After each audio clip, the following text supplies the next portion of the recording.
Muy bien, buenas noches a todos. Mil bendiciones. Empezamos la penúltima lección de nuestro curso de interpretación bíblica. Nos queda esta y la siguiente, que es la de errores comunes, cómo hacer estudios bíblicos y cómo preparar sermones. Hoy, como preliminar a la última, quise dedicarle una lección completa a los recursos que tenemos para la interpretación, para realizar interpretación, y los vamos a ir viendo en línea conforme vayamos avanzando.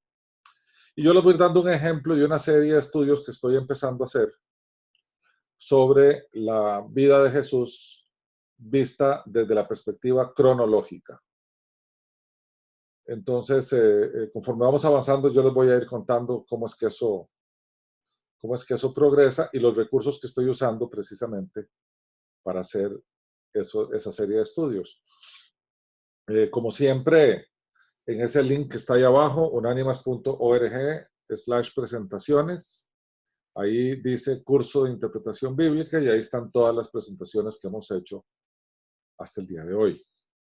Bien, cuando nos enfrentamos a las escrituras, tal vez uno de los retos más importantes es elegir con cuál versión de la Biblia nos vamos a ir.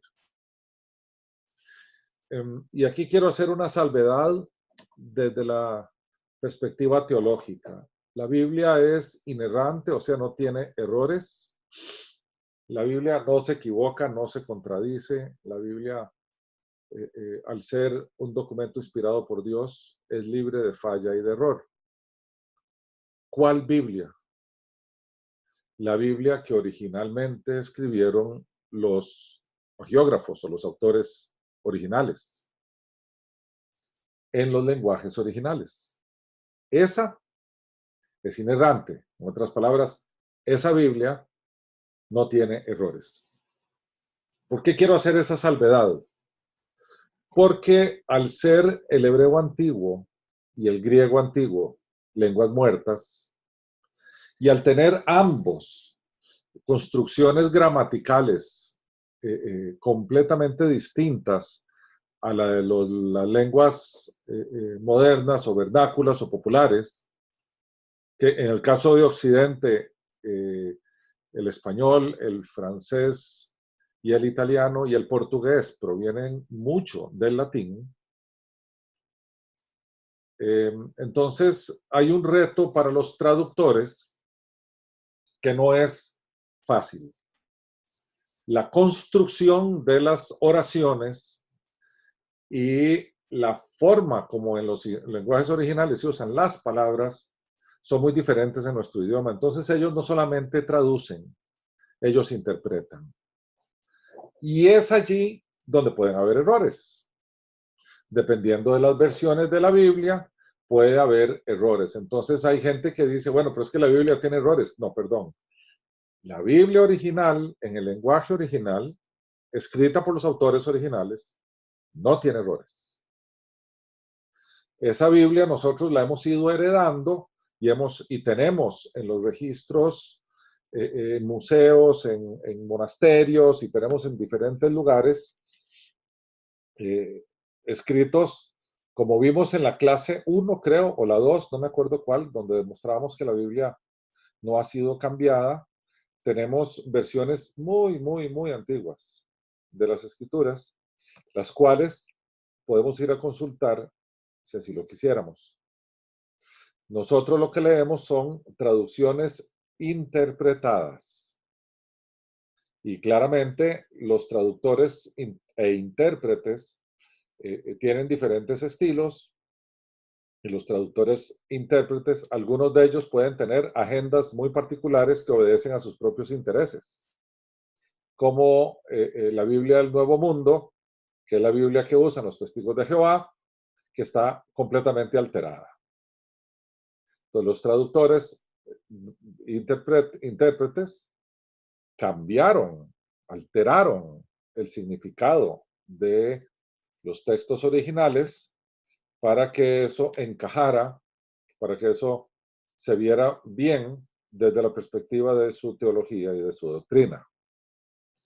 Entonces, cuando vamos a elegir la versión de la escritura que vamos a usar, ya sea para nuestra propia lectura, para hacer estudios bíblicos o para hacer prédicas o para hacer presentaciones o charlas de algún tipo, tenemos que ser muy prudentes en las versiones que elegimos y siempre lo que recomendamos es que se tengan al menos dos versiones distintas, ¿verdad? Entonces, hay que ser claros. Yo sé que esto es casi que dogmático, que nosotros decimos que la Biblia no tiene errores. Siempre hay que agregarle, la Biblia originalmente escrita y de los lenguajes originales no tiene errores.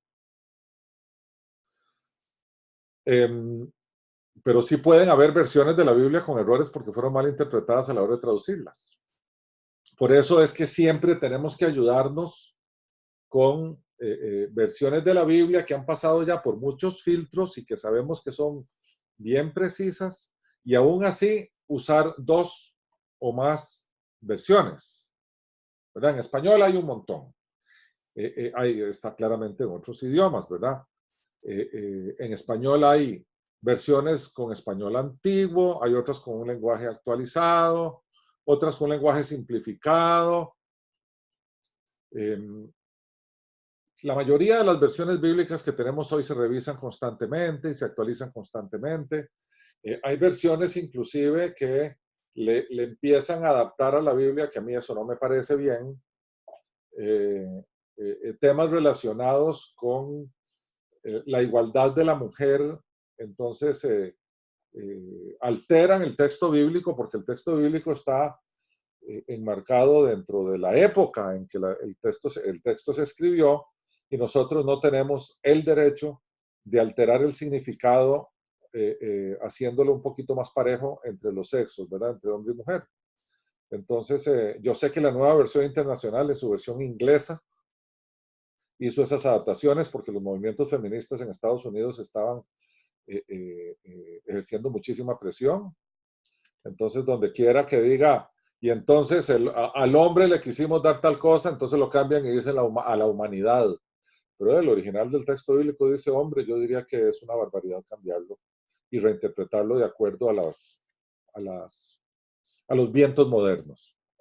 Pero de nuevo, tenemos muchas versiones y hoy en día en línea, como vamos a ver ahorita, tenemos acceso a todas ellas, ¿verdad? Aquí tenemos algunas que pongo yo como ejemplo, ¿verdad? Que uno sabe que son Biblias que se han usado por años. La primera que está aquí a la izquierda es la famosa Biblia Reina Valera. Esa Biblia fue una traducción de Casidoro de Reina.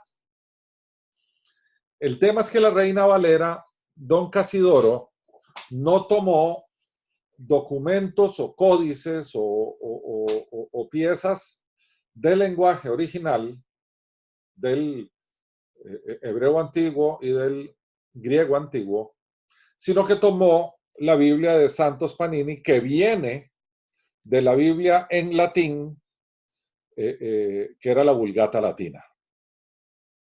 Entonces, ya la Vulgata Latina, si no me equivoco, Jerónimo había hecho la traducción del griego y del hebreo al latín, y don Casidoro de Reina tomó de la Biblia del Oso, que se llamaba así, la de Santos Panini, que venía de la Vulgata Latina, e hizo su traducción al español de aquellos tiempos.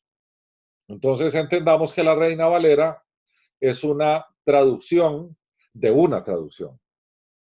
La Reina Valera no es una traducción del lenguaje original de las escrituras. Entonces, sin embargo, es el clásico de clásicos, es el que hemos usado toda una vida. La mayoría de los creyentes hemos crecido en la fe usando la Reina Valera, sobre todo la versión 1960. Después salieron nuevas revisiones de la Reina Valera y fueron adaptando el lenguaje, entonces ya en vez de decir talón, calcañar decía talón, y varias cosas del español que se fueron actualizando. Yo uso personalmente en los estudios la versión de la Reina Valera del año 1995. Sin embargo, hay otras. Está Dios habla hoy, que es un lenguaje muy actualizado. Está la Biblia de estudio de la nueva versión internacional, que ellos dicen que ellos han tomado del lenguaje original, del hebreo y del griego antiguo, y han traducido desde allí. Por lo tanto, reclaman ser la Biblia más precisa. A mí me gustaría ver, yo no tuve acceso a saber si en la versión en español hicieron esas mismas actualizaciones desde la perspectiva de la humanización y feminización que hicieron con la versión en inglés, no lo sé.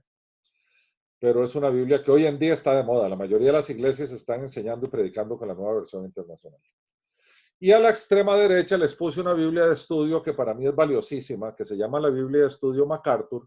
Esa es una Biblia producida por el Ministerio de Grace to You de John MacArthur, que es para mí de los teólogos, de los predicadores más precisos y exactos que tenemos hoy en día. John MacArthur todavía vive. En YouTube ustedes pueden ver miles de sermones que hay grabados de él. Él tiene 50 años de ser pastor de la misma iglesia y sin lugar a dudas debe ser el mejor predicador expositivo que hay en el planeta Tierra en este momento. Él toma el texto versículo por versículo y se limita a decir lo que Dios dice. Y uno dice, pero eso lo hemos hablado en todo el curso, sí, pero casi nadie lo hace. La gente le agrega sal y pimienta al texto y entonces empieza uno a meterle algunas cosillas interesantes de uno. Pero entonces la Biblia de estudio de John MacArthur es una Biblia, no es barata, es muy cara, pero es una Biblia tremendamente precisa y MacArthur allí le puso comentarios casi que por versículo. Entonces es una Biblia que vale la pena ver. Yo aquí tengo en internet, ustedes están viendo, háganme nada más con la mano si están viendo mi pantalla, una pantalla que dice Bible Gateway. Sí, ok. Apúntense esto por ahí porque esto no lo puse en la presentación, pero si ven aquí, BibleGateway.com, esto nos lleva a este sitio en internet donde uno se encuentra todas las Biblias que ustedes quieren. Vean aquí, les voy a abrir la lista. Aquí tengo la nueva versión internacional. Aquí está Juan 3 y como verán, uno puede hacer copy, ¿verdad? Copiar, etcétera. Si uno está preparando un texto o está preparando un estudio bíblico. Pero vean, aquí les voy a abrir, aquí arriba, que es donde uno tiene acceso a cualquier Biblia de ellos. Y vean en español todas las versiones que hay. La Biblia de las Américas, Dios habla hoy, la nueva Biblia de las Américas, la traducción viviente, la nueva versión internacional, palabra de Dios, ahí están todas las reinas valeras, habidas y por haber. Entonces aquí uno podría estar comparando textos bíblicos con diferentes versiones. Digamos, veamos la Reina Valera 1960, ahí mismo en Juan 3.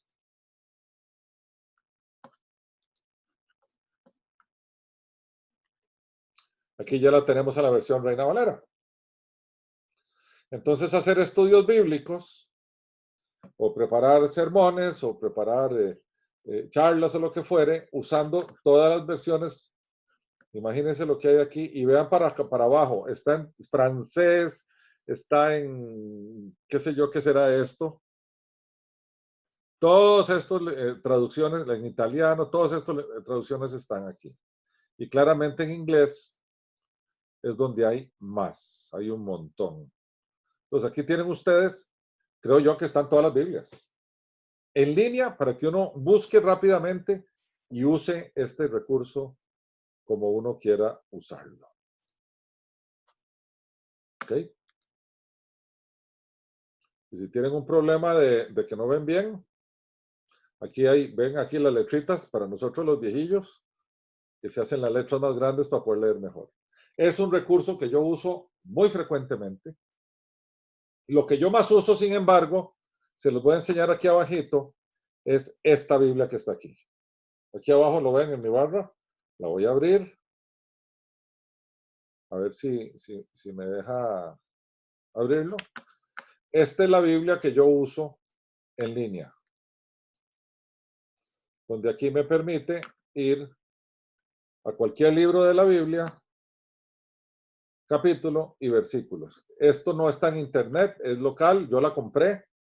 Es una aplicación que uno baja. Ven aquí a la izquierda, tengo diferentes versiones.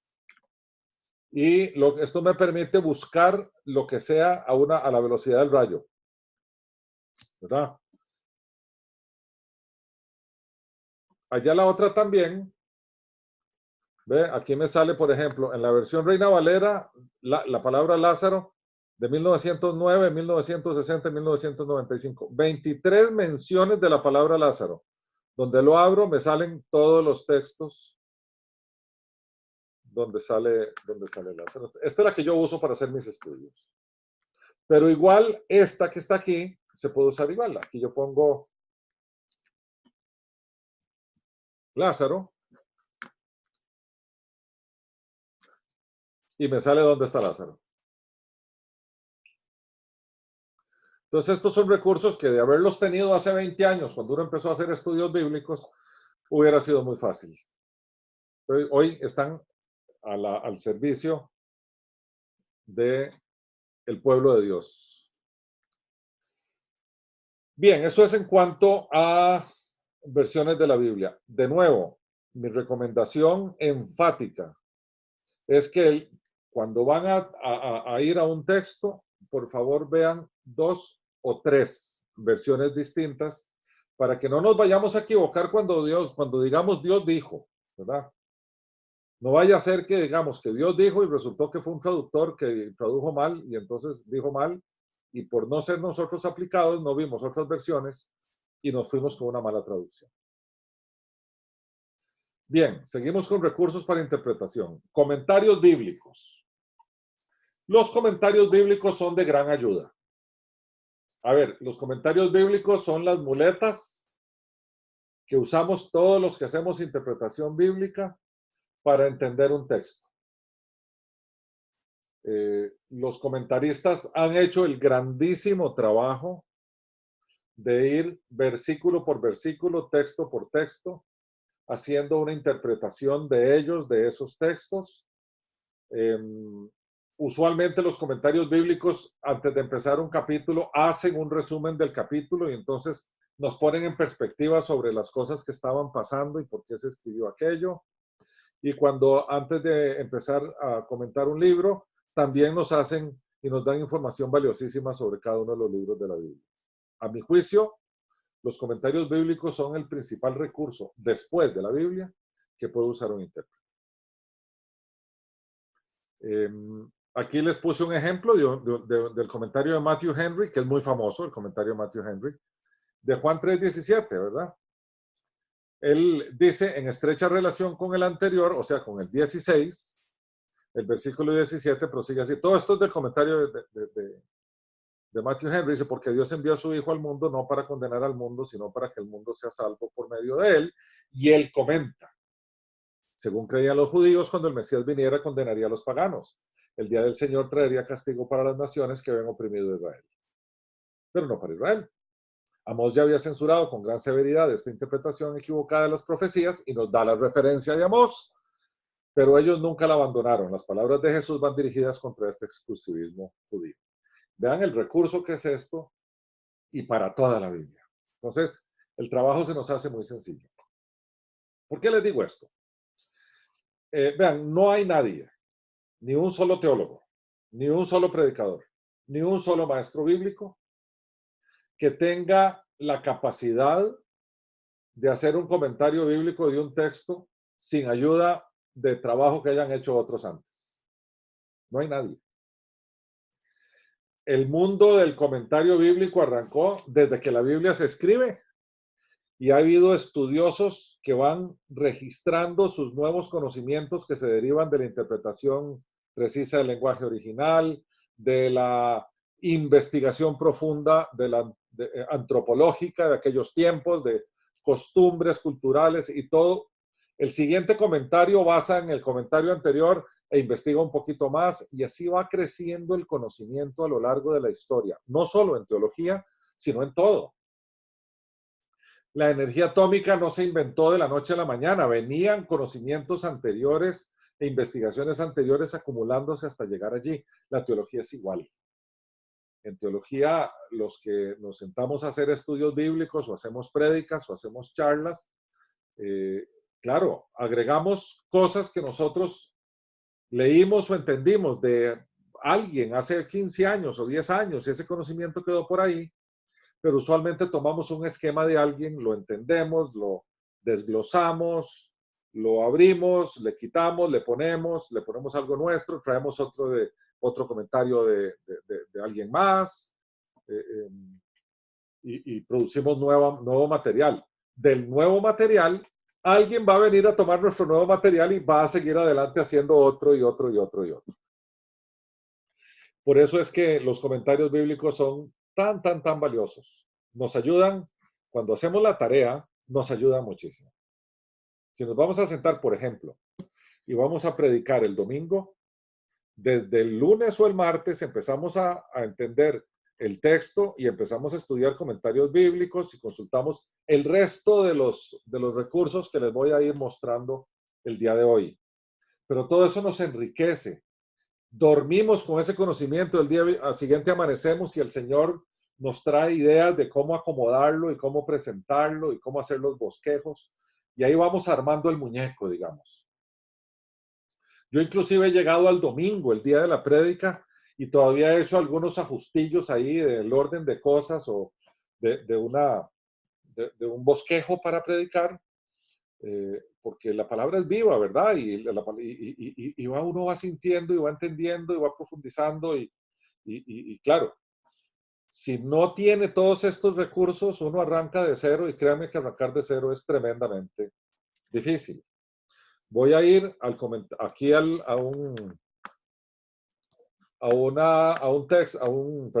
sitio en internet que se llama bibliatodo.com. Es espectacular este sitio. Lo vamos a usar para ver comentarios bíblicos y lo vamos a usar para ver otros recursos acá, pero aquí les traje un ejemplo que está también el link en la presentación de un comentario.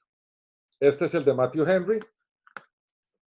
Vean que hay comentarios bíblicos de un montón de gente aquí.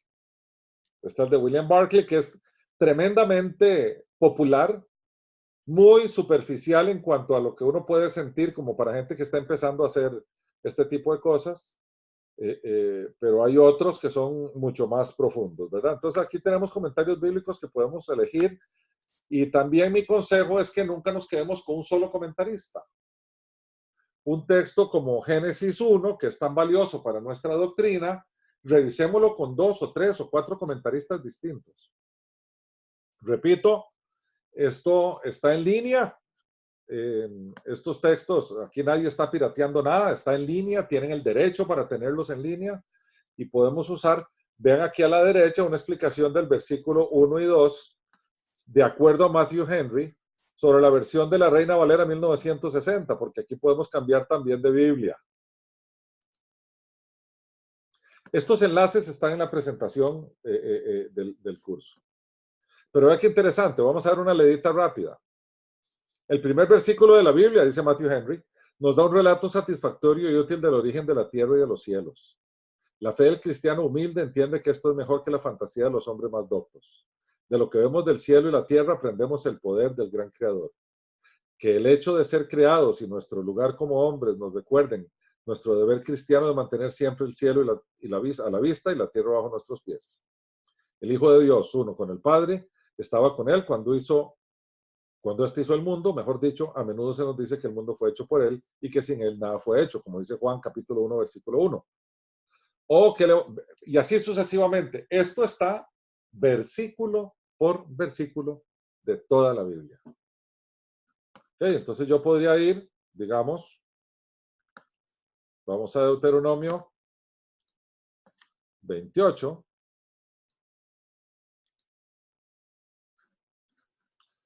Y de Deuteronomio 28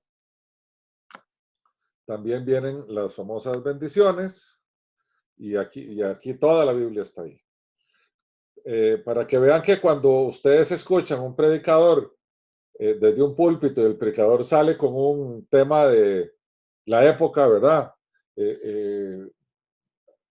Hablando de cómo eran los mercados y cuando Jesús vio tal cosa, qué debió haber visto a ver, ese predicador no es que sabe eso porque entró al griego original y lo entendió, sino salen de comentarios bíblicos. Todo eso sale de comentarios bíblicos. El tema es que uno no lo puede leer textualmente y predicarlo. Uno entiende, comprende, interioriza las ideas y uno elige qué usar o qué no usar en términos del comentario. Pero de nuevo, comentarios bíblicos, vamos a ver aquí. A ver. El comentario de Jameson y Fawcett Brown, que es sobre el mismo Deuteronomio 28 que estábamos viendo aquí. Entonces aquí podemos ver otro análisis de otro comentarista relacionado al mismo texto. Esto es tremendamente valioso, los comentarios bíblicos. Ahí les dejo cuando ven aquí que dice el link a comentario bíblico, allá cuando estén en la presentación que la tengan, ustedes solo le dan clic y eso lo lleva a ese website que les mostré. La intención del día de hoy es dejarle todos estos recursos a ustedes. No solamente explicárselos, sino que ya los tengan. Y ya tienen los enlaces a los sitios de internet y tal para que los puedan usar cuando quieran en su trabajo para el Señor. Bien, ¿qué otro recurso? El diccionario bíblico. El diccionario bíblico contiene el significado de palabras y expresiones religiosas. Nos saca de apuros. Cuando tenemos alguna duda relacionada con alguna palabra en la Biblia. Aquí les puse un ejemplo de Melquisedec. ¿Qué dice el nuevo diccionario bíblico ilustrado de Melquisedec? Fue un antiguo rey y sacerdote del Altísimo. Nos da el texto de Génesis donde aparece el nombre, 14:18, y nos explica. Después de una batalla, salió al encuentro de Abraham para ofrecerle bondadosamente pan y vino. Como rey de justicia y rey de paz, Melquisedec se convirtió en eterno representante y cabeza simbólica del más excelso orden del sacerdocio levítico, y el libro de Hebreos presenta a Cristo como sumo sacerdote según el orden de Melquisedec, y ahí sale la cita de Hebreos 5:6. Voy a ir al diccionario bíblico, que tengo aquí arribita. Ve, aquí dice Bibliotodo Diccionario, aquí tengo un diccionario bíblico, donde podemos buscar el palabra por palabra. Lo ve aquí, está la búsqueda de palabra, aquí puse justificación. Y aquí nos dice justificación, acción y efecto justificar, causa, motivo, razón que justifica, conformidad con lo justo, etcétera, etcétera. Y aquí una explicación por Douglas Tenney, bien profunda. Otra el diccionario bíblico sencillo. Otra el diccionario de Alfonso Lockwood. Otra el diccionario de Jerusalén. Otra el diccionario Mundo Hispano, que es el que más se usa en español, es el más popular de todos, diccionario Mundo Hispano. Diccionario bíblico adventista, por si uno quiere ver qué piensan los adventistas de una palabra en particular. Y ahí sigue adelante. Este es un recurso interesantísimo, importantísimo, porque nos da una definición técnica de una palabra en particular, como un diccionario, como cualquier diccionario, ¿verdad? Entonces también eso está aquí en este link a diccionario bíblico, está ese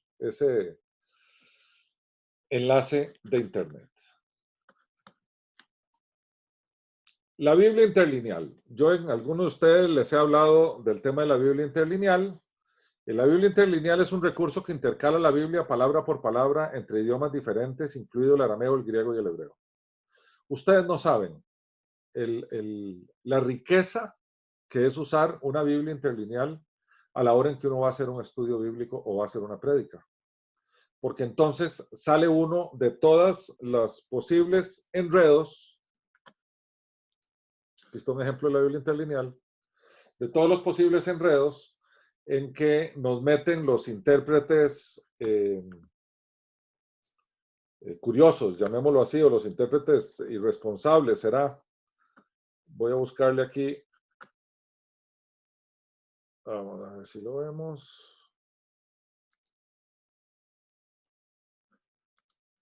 No recuerdo, déjeme ver.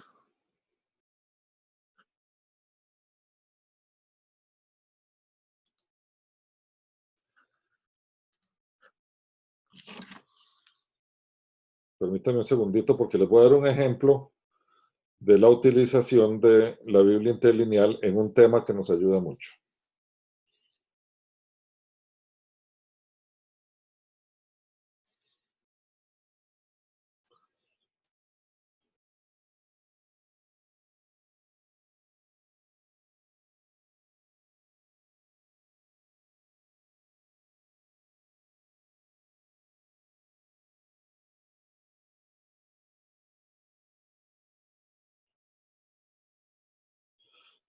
Ok.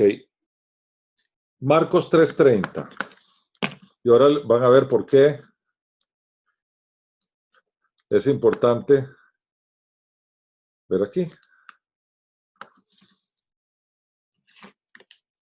Un minutico, a ver si es correcto. 3:31.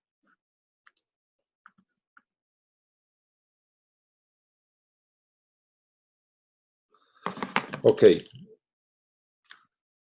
Este es el famoso versículo donde habla que a Jesús vino su madre y sus hermanos. Y nuestros queridos amigos católicos dicen que esta palabra hermano que está allí se refiere a primos o se refiere a hermanos en la fe, porque ellos tienen el dogma de la virginidad eterna de María y por lo tanto afirman que María, después de que tuvo a Jesús, se le cerró su útero, se reconstruyó el himen y María siguió siempre virgen. Y por lo tanto Jesús no puede tener hermanos. Cuando la Biblia habla claramente en Mateo y en Marcos que sí tenía hermanos. Inclusive creo que es más adelante que habla del nombre de los hermanos. 4 hermanos, hablaba de 4 hermanos y 2 hermanas. Bueno, aquí está el original en griego, que es una palabra que si usted la busca, es un sustantivo, nominativo, plural y masculino, que se refiere en el original griego a hermano de sangre. A hermano de sangre. Déjenme ver si por aquí me tengo una referencia de eso. Aquí viene, la palabra se pronuncia adelphos y quiere decir hermano, literalmente, cercano o remoto, muy parecido, es hermano esto es una derivación que viene de allí, hermano de vientre.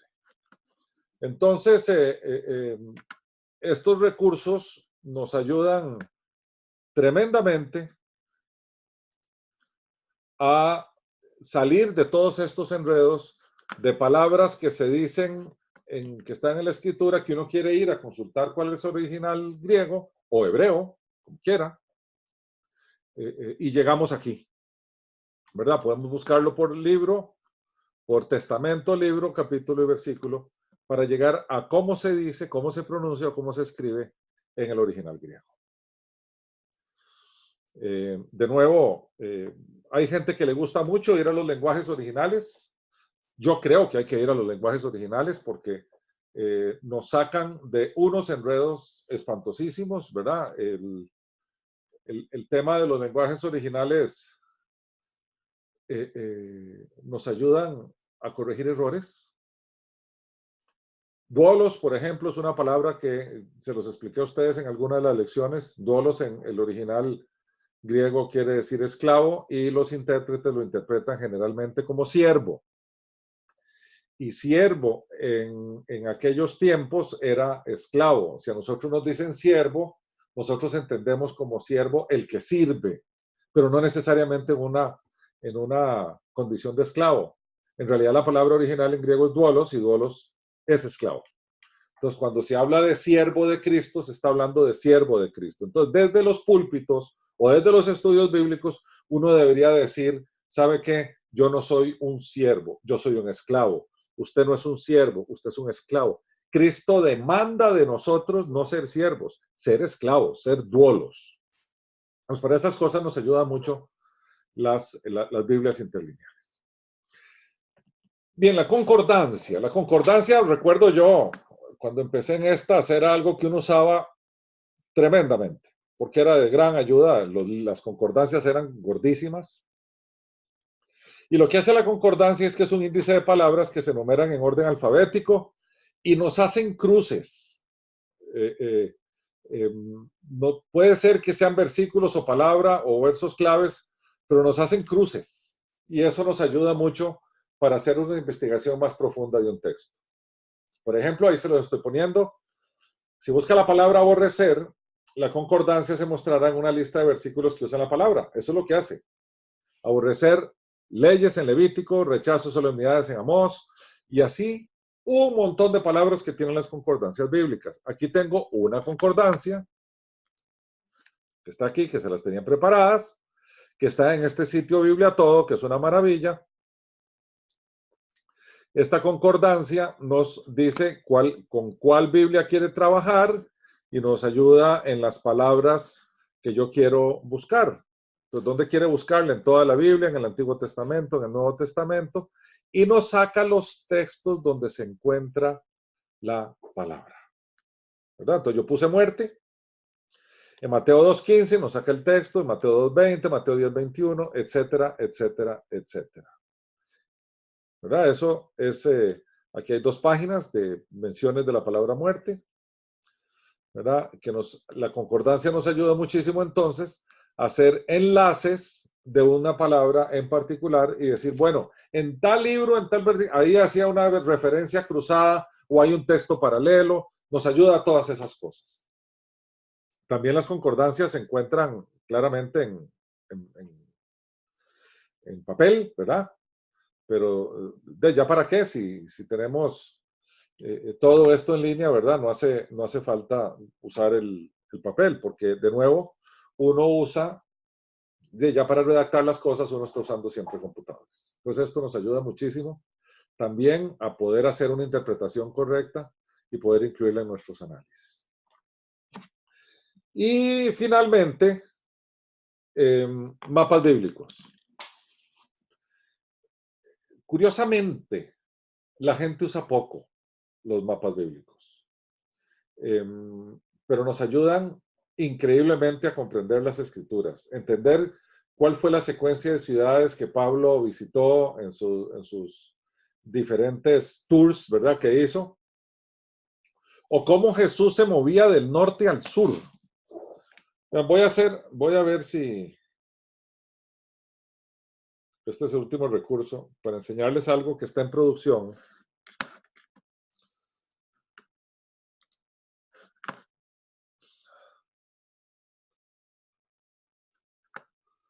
Estoy haciéndolo apenitas.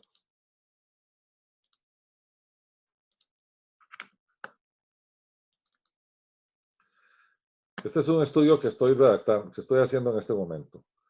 Y es sobre una serie de la vida de Jesús vista desde la perspectiva de la cronología. Día a día, mes y mes, año a año, durante los 3, desde que Jesús se anunció, y voy a terminar con la revelación de Jesucristo en Apocalipsis. Pero es en un estudio cronológico, ¿verdad? Cuando nosotros estudiamos los evangelios, los estudiamos en el orden, ¿verdad? Mateo, Marcos, Lucas y Juan, y se nos hace muy difícil entender qué pasó, en qué año, o si Jesús está en Jerusalén y se fue para Galilea y después se quedó para allá y después volvió a bajar y volvió a subir, y dónde pasó tal milagro y dónde estaba el otro y todo eso, ¿verdad? Entonces, voy a hacer una serie de estudios relacionados con la cronología, o sea, la secuencia en el tiempo de la vida de Jesús, ¿verdad? Entonces, aquí pongo material común que hay entre los evangelios sinópticos, pero lo que quería enseñarles, es cómo era el imperio romano en aquel tiempo, en los tiempos de Jesús, y quería llegar aquí. Aquí estoy usando los mapas bíblicos, y voy a tratar de irme para acá.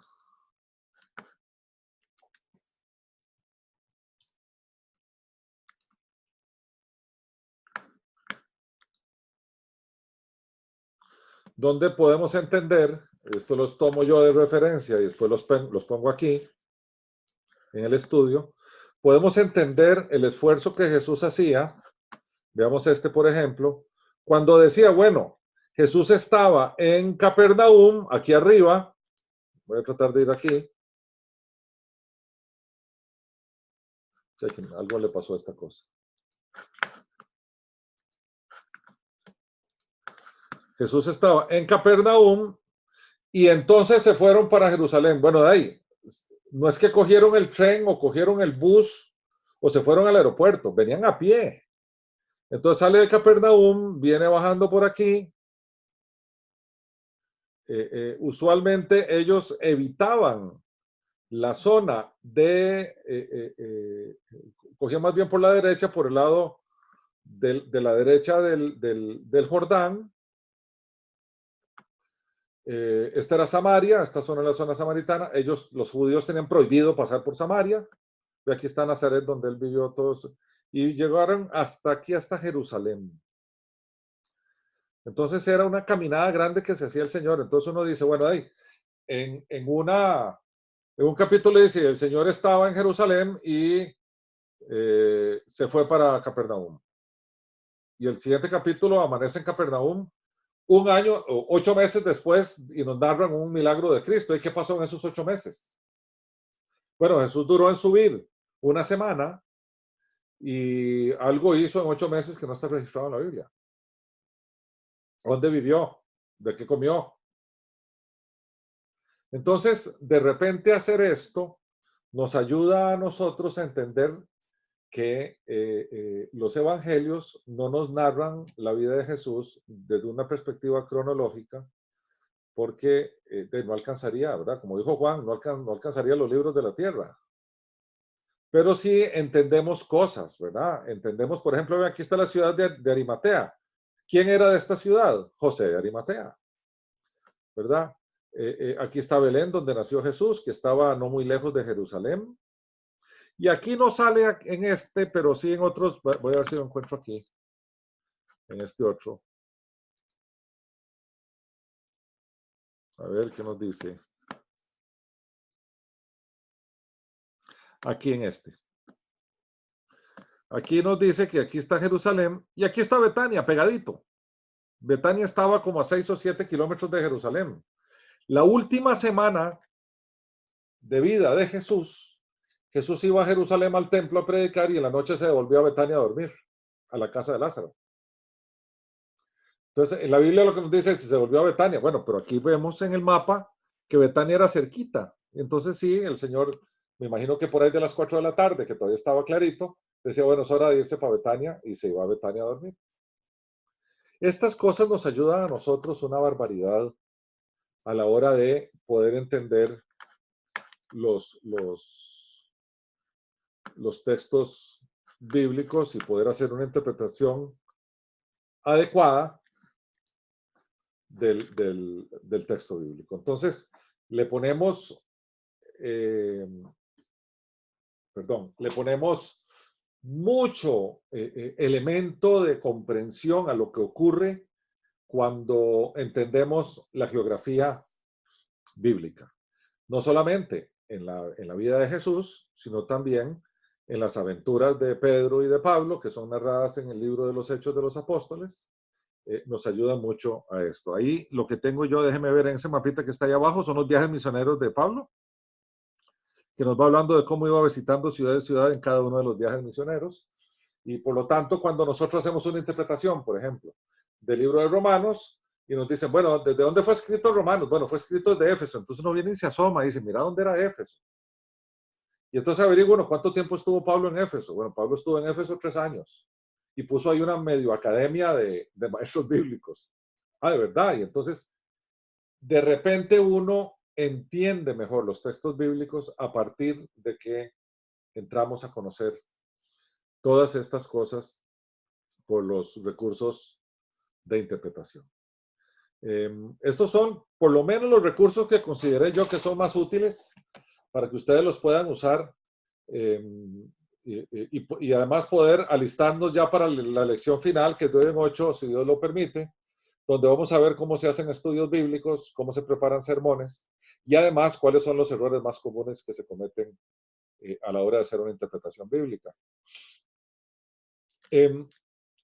Sí quiero enfatizar antes de abrir para hacer o contestar preguntas. Todas estas cosas nos sirven para que nosotros seamos aplicados a la hora de hacer una interpretación, pero por favor que no sea solo para nosotros. El conocimiento que vamos adquiriendo y las cosas que vamos produciendo debe ser para la gloria de Dios y la única forma de glorificar al Señor es compartiéndola. Recuerden que allá en el Sermón del Monte, en el capítulo 5 del Evangelio de Mateo, el Señor nos dijo que nosotros éramos la luz del mundo y nos dijo que una lámpara no se esconde debajo de la mesa, sino que se pone encima para que alumbre todas las cosas. Y dice allí algo que a mí me caló la primera vez que hice un estudio de eso y lo interpreté. Dice, para que vean vuestras buenas obras y glorifiquen a vuestro Padre que está en los cielos. O sea, todo lo que nosotros hacemos tiene que ser para la gloria de nuestro Padre. Y la única forma de hacerlo para la gloria de nuestro Padre es cuando lo compartimos. Entonces, el conocimiento, si bien es cierto, es una maravilla, que ahora podemos usar todas estas cosas y entonces cuando estamos leyendo la Biblia decimos, mira, ¿y eso qué era? Y nos vamos a un recurso bíblico, un recurso de interpretación y lo entendemos mejor y eso nos enriquece mucho. Eso está muy bien. Pero el propósito de todo esto y el propósito de este curso en particular es aprender para compartir. Si nosotros vamos a aprender solamente para nosotros quedarnos con ese conocimiento, la verdad es que en el curso perdimos el tiempo. La idea es que todo esto sirva para que nosotros podamos compartir la palabra de Dios con otros hermanos o con gente que no ha venido a la fe. Ok, bueno, ahora les abro los micrófonos. Ya están los micrófonos abiertos por si quieren hacer preguntas.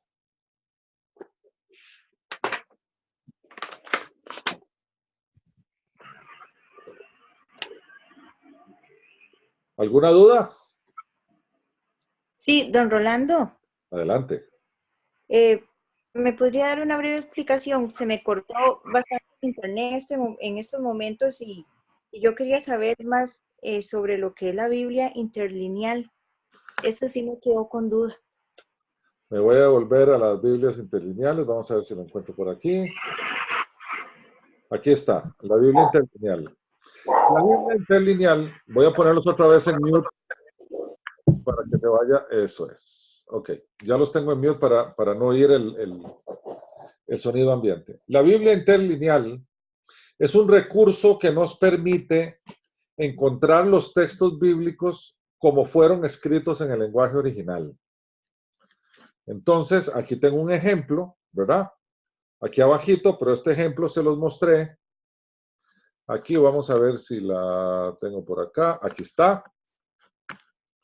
Este es un recurso que tenemos para encontrar un texto. Aquí está el testamento, el libro que queremos buscar, el capítulo y el versículo, y cuando le decimos que nos lleve ahí, ella nos va a traer cómo está aquí abajo en el idioma nuestro y cómo está escrito en el lenguaje original por si queremos encontrar una palabra en especial. ¿Verdad? Entonces el ejemplo que puse yo aquí fue el de hermanos, porque sabemos que nuestros amigos los católicos dicen que lo que quiso decir la Biblia es que eran primos o que eran hermanos en la fe, dependiendo de quién lo hable, ¿verdad? Porque el texto dice, vienen después sus hermanos y su madre que antes afuera enviaron a llamarle.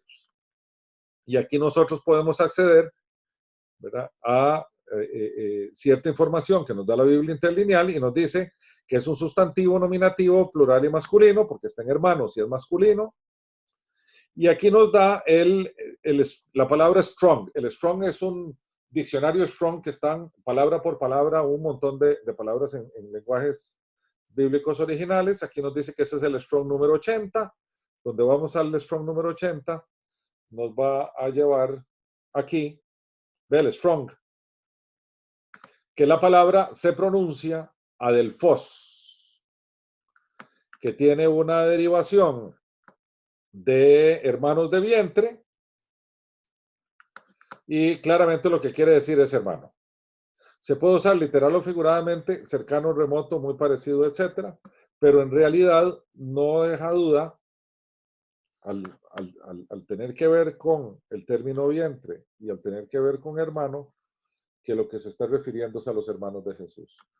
A partir de Adelfos, les voy a dar un ejemplo de cosas que podemos hacer vacilonas. Podemos tomar Adelfos, nos vamos a Google y le decimos, por favor, dígame qué es esta cosa de Adelfos. Y aquí salen un montón de ¿cómo se llama? De textos que podemos escoger. Aquí hay un diccionario que parece ser interesante. Dice que es brother, es monje. Y podemos empezar a adentrarnos. De aquí hay un tema que habla de los hermanos de Jesús.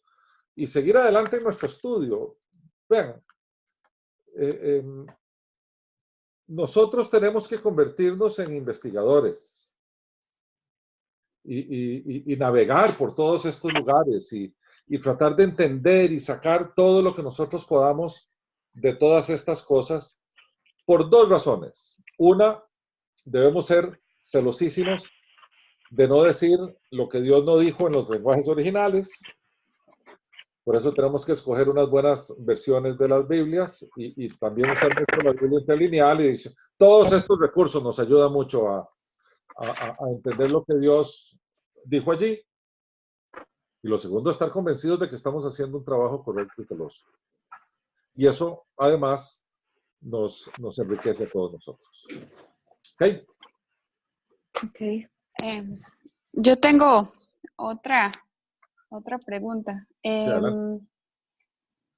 Para hacer estos, bueno, lo que tenemos que hacer, que es escudriñar la palabra de Dios, con estas herramientas, quiere decir que cada vez, o sea, cada domingo, o que yo escucho una prédica, entonces tengo que venir a aplicar lo que yo aprendí y revisarlo, o puede ser que, no sé, de pronto estaba leyendo un versículo y me llamó la atención estudiar sobre ese versículo, porque me pasó así.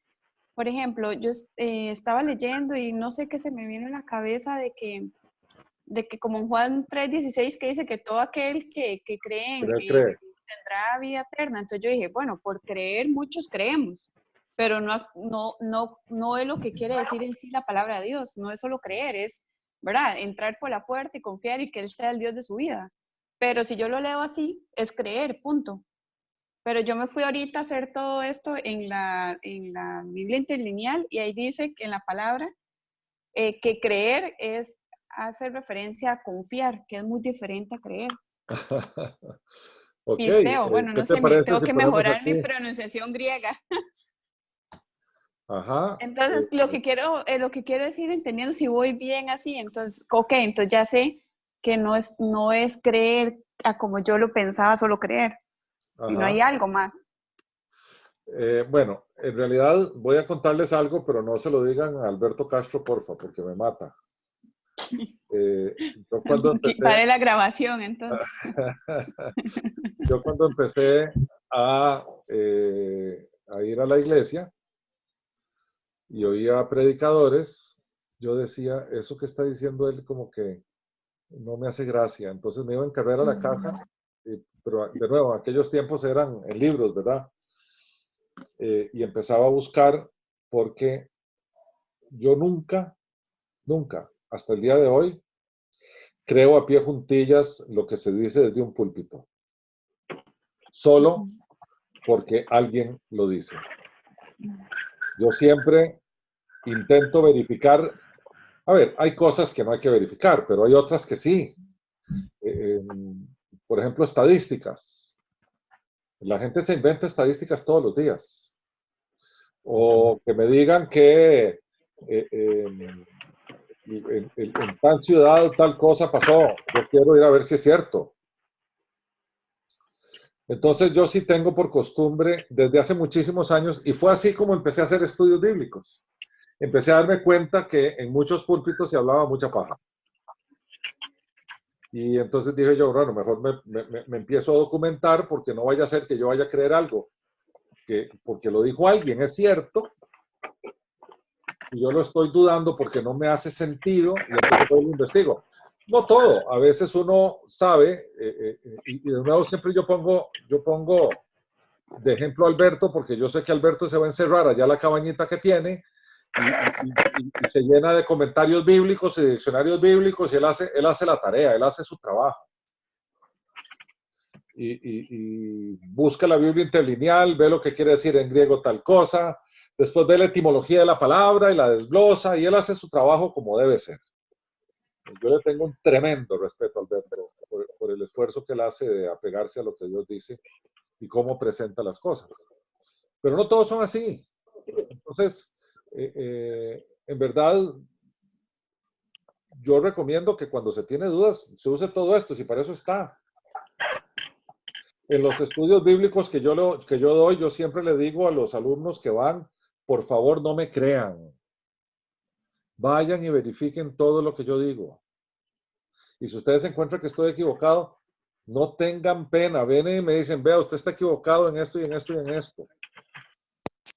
No se equivoca. A veces uno usa una referencia y resultó que estaba mal usada. O uno no es perfecto y uno en modo alguno quiere, por más años que uno tenga de andar en esto, todos nos equivocamos. Por otra parte, también lo otro que dijiste vos, que a veces uno está dándole vuelta a un versiculillo que leyó y dice uno, eso no me hace... Y viene y busca y usa todos estos recursos. Bueno, eso es interesante hacerlo porque nos aclara mucho lo que Dios nos está hablando a través de su palabra. Te recomiendo no solamente que uses la Biblia interlineal, sino también un comentario bíblico, porque si te vas a buscar a Matthew Henry, por ejemplo, a ver qué te dice Juan 3:16, vas a ampliar tu criterio. Pero sí, claro, también es importante, los recursos están ahí para ser usados. Mi tema es, por favor, compartan. Por favor, compartan lo que aprendan para que no se quede solo en uno y después uno se lo lleve cuando se va donde el Señor. La idea es dejar algo, compartirlo, compartir con la familia, compartir con amigos. Mira, vieras lo que me pasó, fíjate vos que descubrí esto y esto y esto. ¿Y cómo lo descubriste ahí? Entré a la Biblia interlineal y pasó aquí, aquí, acá. Y empezar a edificar el cuerpo de Cristo, tan necesitado está de una correcta interpretación bíblica. ¿Hey? ¿Algo más? ¿Alguna otra pregunta? Don Rolando. Sí. Digamos, no sé, yo sé muy poco de libros, pero digamos, si uno va a una librería y le llama la atención algún libro X o, digamos, de diccionarios, ya, menos usted ya nos dio referencias de cuáles, ¿verdad? Podríamos usar o incluso de estas páginas. Pero si uno fuese a una librería, ¿en qué se tiene uno que basar para saber si el libro va a ser bueno o no? O, digamos, ¿cómo identifico yo también si es algo, un libro católico o no? No sé, cualquier detalle que me puedas aconsejar para yo saber si voy a adquirir un buen libro. Ok.